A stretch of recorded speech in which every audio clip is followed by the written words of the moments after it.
سردیوں کے اندر صبح کے وقت ٹائم آگے جاتا ہے اور گرمیوں کے اندر ٹائم جو ہے وہ پیچھے جاتا ہے۔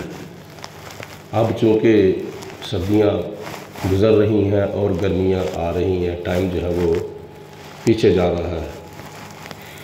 دوسرے نمبر پر خود بھی صبح جلدی اٹھنے کی کوشش کیا کریں اور دوسرے مسلمان بہن بھائیوں کو، گھر والوں کو، بیوی بچوں کو اور اپنے ہمسایوں کو بھی اٹھانے کی کوشش کیا کریں، تاکہ پچھلے گزرے ہوئے ماہ رمضان المبارک کے اندر جو حاضری کا شوق و ذوق تھا، وہ شوق و ذوق زیادہ سے زیادہ بحال ہونے کی جو ہے وہ جھلکیاں نظر آئیں، کیونکہ حضرت علی المرتضیٰ شیر خدا رضی اللہ تعالی عنہ ارشاد فرماتے ہیں کہ جس کو صبح فجر کے وقت خود بخود جاگ آ جائے بغیر کسی کے جگانے کے،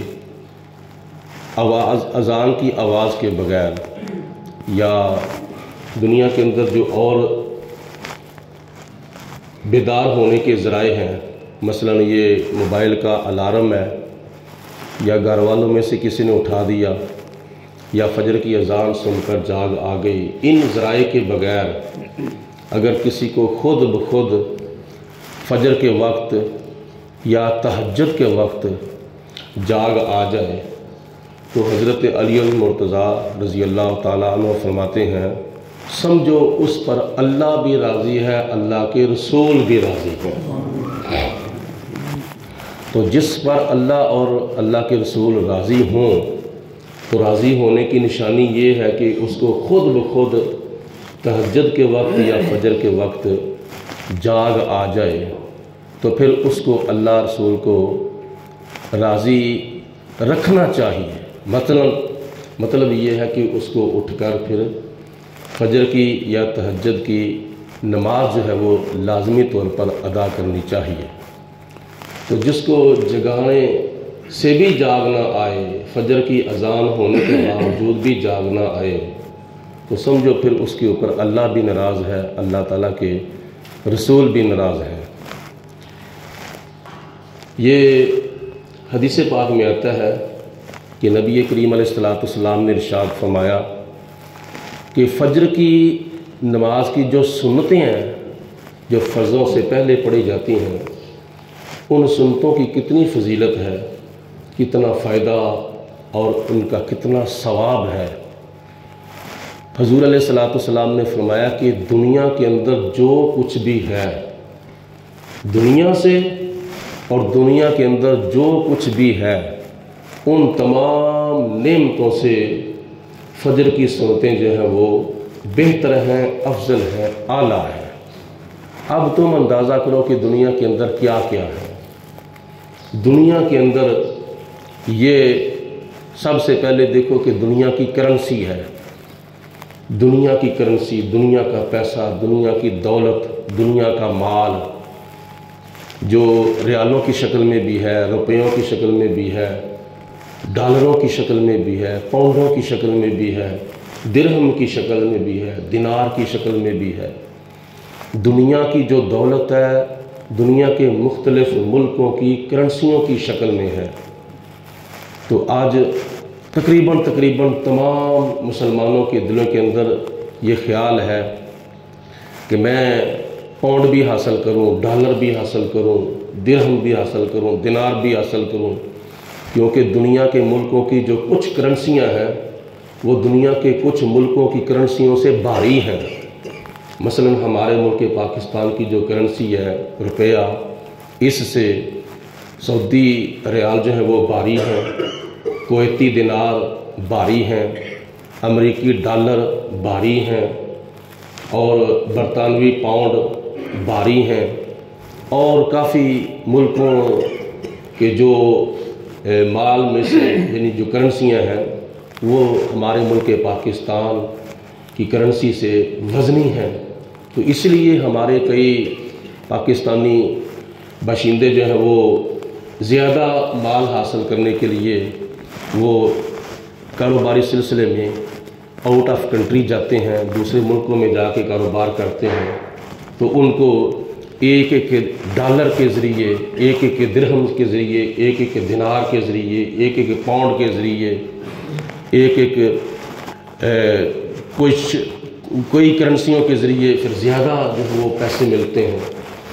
تو یہ مشرق سے لے کر مغرب تک، شمال سے لے کر جنوب تک جتنے بھی ممالک ہیں، تقریباً 250 ممالک، ان تمام ملکوں کی کرنسیوں سے اور دنیا کے باغ بغیچوں سے، دنیا کے اعلیٰ سے اعلیٰ محلات سے، بلڈنگوں سے اور کافی چیزوں سے نبی پاک علیہ السلام نے فرمایا صبح و فجر کی جو سنتیں ہیں وہ بہتر ہیں، افضل ہیں، اعلیٰ ہیں۔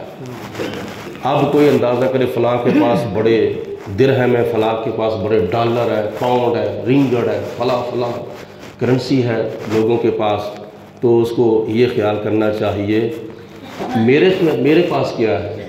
میرے پاس اگر دنیا کی دولت میں سے کچھ بھی نہیں ہے تو میرے پاس نبی پاک علیہ السلام کی سنتوں کا ثواب ہے۔ کون سی سنتوں کا ثواب ہے؟ فجر کی سنتوں کا ثواب۔ فجر کی سنتیں، فجر کی نماز فرض سے پہلے اگر آ کے پڑھ لی جائیں تو اللہ تعالیٰ اس کو دنیا کی تمام چیزوں سے بہتر، دنیا کی تمام نعمتوں سے بہتر کیا عطا فرماتا ہے؟ وہ دولت عطا فرماتا ہے جو دنیا کی تمام دولتوں سے بہتر ہے۔ اور وہ کون سی دولت ہے؟ نماز فجر کی سنتوں کا ثواب۔ تو جب سنتوں کا ثواب اتنا ہے تو پھر فرضوں کا ثواب کتنا ہوگا؟ کیونکہ نماز کے کچھ درجات ہیں نا، سب سے اوپر والا درجہ جو ہے وہ ہے فرض، اس سے نیچے والا جو درجہ ہے وہ ہے واجب، اس سے نیچے والا درجہ جو ہے وہ سنت موقدہ ہے، اس سے نیچے والا درجہ سنت غیر موقدہ ہے، اس سے نیچے والا درجہ نوافل ہے۔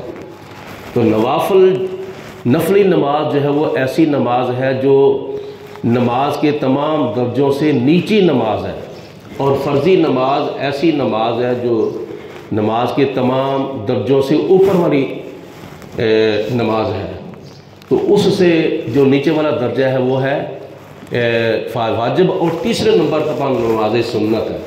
تو آگے تم اندازہ کرو کہ جب نماز سنت کا اتنا ثواب ہے کہ دنیا سے بھی بہتر ہے، دنیا کے اندر جو کچھ ہے اس سے بھی وہ سنتیں بہتر ہیں، تو پھر فرضوں کا کیا درجہ ہوگا؟ فرضوں کا کتنا ثواب ہوگا؟ فرضوں کا کتنا اجر ہوگا؟ یہ خود بھی کوشش کریں۔ دیکھو نا یہ کتنا عجیب سا معاملہ نظر آ رہا ہے کہ نماز فجر کے دوران رمضان المبارک کے اندر ساری اندر باہر سے مسجد بھری ہوتی تھی، اب وہ نمازی کدھر گئے ہیں؟ ایک پوسٹ کے اوپر جب وہ نظر آیا تھا کہ ایک امام صاحب نماز پڑھا رہے ہیں اور پیچھے 3 نمازی نماز پڑھ رہے ہیں۔ کیا نظر آیا تھا؟ مجھے کسی نے واٹس ایپ کیا کہ آگے ایک امام صاحب نماز پڑھا رہے ہیں تو پیچھے 3 نمازی نماز پڑھ رہے ہیں، اور نیچے لکھا ہوا تھا کہ مہمان سارے کے سارے چلے گئے ہیں، اب گھر والے باقی رہ گئے۔ نہیں سمجھ آئی بات کی؟ مہمان سارے کے سارے چلے گئے ہیں، اب گھر والے باقی رہ گئے ہیں۔ تو یہ کیا طریقہ ہوا؟ رمضان شریف کے اندر ساری مسجد اندر باہر سے کھچا کھچ بھری ہوئی ہو، تو جب رمضان گزر جائے تو پھر وہی ٹائی ٹوٹرو ڈیرا ڈفروال۔ یہ طریقہ ٹھیک نہیں ہے۔ اللہ کے بندو، میں نے رمضان المبارک کی آخری جمعہ کے اندر بھی اور عید الفطر کے موقع پر بھی میں نے عرض کیا تھا کہ جب دو دوست آپس میں ایک دوسرے سے راضی ہوتے ہیں نا تو وہ ایک دوسرے کے گھر میں آتے جاتے ہیں۔ رمضان المبارک سے پہلے جو نمازی مسجد میں نہیں آتے تھے وہ اب نمازی مسجد میں رمضان شریف کے دوران آ رہے ہیں، ٹھیک ہے؟ تو جب رمضان شریف گزر جائے تو ایسا نہیں ہونا چاہیے کہ آپس میں ناراضگی ہو جائے، کیونکہ کسی کے گھر میں وہ نہیں جاتا جس کو اس کے ساتھ ناراضگی ہو۔ کوئی بندہ کسی کے گھر میں اگر نہیں جاتا تو کیوں نہیں جاتا؟ اس کی ایک وجہ یہ بھی ہوتی ہے کہ وہ اس کے ساتھ ناراض ہوتا ہے۔ تو رمضان المبارک کے اندر خدا کے ساتھ صلح تھی، تو رمضان شریف کے بعد کیا خدا تعالیٰ سے ناراضگی ہو گئی ہے؟ ان لوگوں کو غور کرنا چاہیے، توجہ کرنی چاہیے، فکر کرنی چاہیے کہ اگر رمضان شریف کے اندر اللہ تعالیٰ کو راضی کرنا ہے تو کیا رمضان شریف کے بعد خدا تعالیٰ کو ناراض کر دینا چاہیے؟ نہیں، بلکہ اس رضا کو، اس خوشنودی کو برقرار رکھنا چاہیے۔ اگر ہمارے نمازی جو ہے وہ ایک صف ہے یا صف سے کچھ زیادہ احباب ہیں، تو اگر ہم کوشش کریں نا سارے نمازی مل جل کر، ہم سارے نمازی کوشش کریں تو ہماری کوشش اگر مکمل طور پر کامیاب نہیں ہوگی تو کم از کم کچھ فیصد تو کامیاب ہوگی نا، کچھ فیصد تو کامیاب ہوگی۔ کیسے؟ اگر ہم خود بھی اٹھیں، اپنے بچوں کو بھی اٹھائیں اور اپنے ہمسایوں کا بھی دروازہ کھٹکھٹائیں، تو کیا یہ نمازیوں کی جو رونق ہے زیادہ نہیں ہو سکتی؟ ہو سکتی ہے۔ کوشش کرنے سے اگر مغرب کے ٹائم 3 صفیں ہو سکتی ہیں تو نماز فجر کے اندر تو اس سے زیادہ صفیں ہو سکتی ہیں۔ اس کی وجہ یہ ہے کہ نماز مغرب کے ٹائم ماشاءاللہ پھر بھی تقریباً 3-4 صفیں یا 3 صفوں سے زیادہ نمازی ہو جاتے ہیں، تو اس وقت تو کچھ نمازی کاروبار پہ ہوتے ہیں، کچھ نمازی گھروں کے اندر ہوتے ہیں۔ تو جب اس کے بعد عشاء کی نماز کا ٹائم ہوتا ہے تو جو نمازی ابھی کاروبار سے یا ملازمت سے چھٹی کر کے واپس نہیں آئے ہوتے نماز مغرب کے ٹائم، عشاء کے وقت وہ بھی پہنچ جاتے ہیں، تو نماز عشاء کے وقت تو مغرب کے نمازیوں سے زیادہ رونق ہونی چاہیے۔ اور پھر کچھ نمازی آتے ہیں کہ جو ایسے ہیں کہ جو عشاء کے ٹائم بھی کاروبار سے چھٹی کر کے نہیں آئے ہوتے، وہ بعد میں آتے ہیں، تو فجر کی نماز کے دوران تو وہ بھی سارے کے سارے نمازی اپنے اپنے گھروں میں آئے ہوتے ہیں، تو فجر کے ٹائم ان کے اوپر شیطان زیادہ حاوی ہو جاتا ہے، زیادہ حاوی ہو جاتا ہے۔ نہیں، شیطان کو راضی نہیں کرنا چاہیے بلکہ رب رحمان کو راضی کرنا چاہیے۔ تقریباً پورے محلے میں سے ہر گلی میں سے تو کم از کم 1-2 نمازی ضرور ہو گئے۔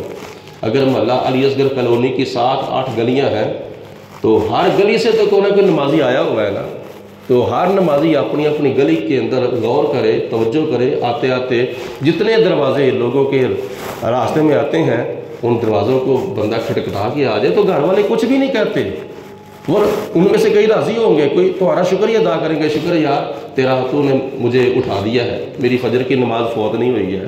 تو کوشش کرنے سے یہ کامیابی کچھ فیصد ضرور حاصل ہو سکتی ہے۔ جاگو جاگو سنیوں، جاگو جگاؤ سنیوں، خود اٹھو اور دوسروں کو بھی اٹھاؤ سنیوں۔ میں اپنی بات کرتا ہوں، کل مجھے جاگنی آئی ہے، لو دیکھ لو، کل مجھے جاگنی آئی تقریباً ماہ ستمبر میں جو صوفی غلام نبی صاحب بیٹھے ہوئے ہیں وہاں عمرہ کر کے آئے تھے، تو عمرے سے لے کر اب تک یہ تقریباً 5 یا 6 یا 7 مہینے گزر گئے ہیں۔ ان 7 مہینوں کے اندر میں ذاتی اپنی بات کرتا ہوں، 6-7 ماہ کے اندر میری نماز فجر کے اندر ایک بھی غیر حاضری نہیں ہوئی ہے، الحمدللہ، اللہ تعالیٰ قبول فرمائے۔ یعنی عمرے سے واپسی سے لے کر اب تک ایک بھی غیر حاضری نہیں ہوئی ہے، اگر ہوئی ہے تو کل ہوئی ہے، وہ بھی بشری تقاضا ہے، انسان ہے۔ رات کو ذرا مہمان آئے ہوئے تھے، لیٹ سو گئے، پنکھے کے شور کی وجہ سے نہ الارم کا پتہ چلا نہ فجر کا پتہ چلا۔ یہ انسان ہے نا، کبھی نہ کبھی ایسا ہو جاتا ہے، لیکن کوشش کرنی چاہیے۔ اگر میری کیا نام ہے 6-7 ماہ کے اندر صرف اور صرف ایک غیر حاضری ہے تو نمازیوں کو اپنی غیر حاضریوں پہ غور کرنا چاہیے، ہماری کتنی غیر حاضریاں ہوں گی۔ اللہ تعالیٰ کی ذات قبول فرمائے، کوشش کرنی چاہیے۔ کوشش کرنے سے اگر مکمل طور پر کامیابی نہیں ہوتی تو کم از کم کچھ نہ کچھ فیصد کامیابی ضرور ہوگی۔ بندہ چھت پہ چڑھتا ہے نا، تھک جاتا ہے، نہیں اس سے چڑھا جاتا، تو اس کا نہ چڑھنا یا اس کی ناکامی جو ہے وہ ناکامی کی دلیل نہیں ہوتی، اس کی کامیابی کا سٹیپ ہوتا ہے۔ اس کی جو ناکامی ہے نا، اس کی کامیابی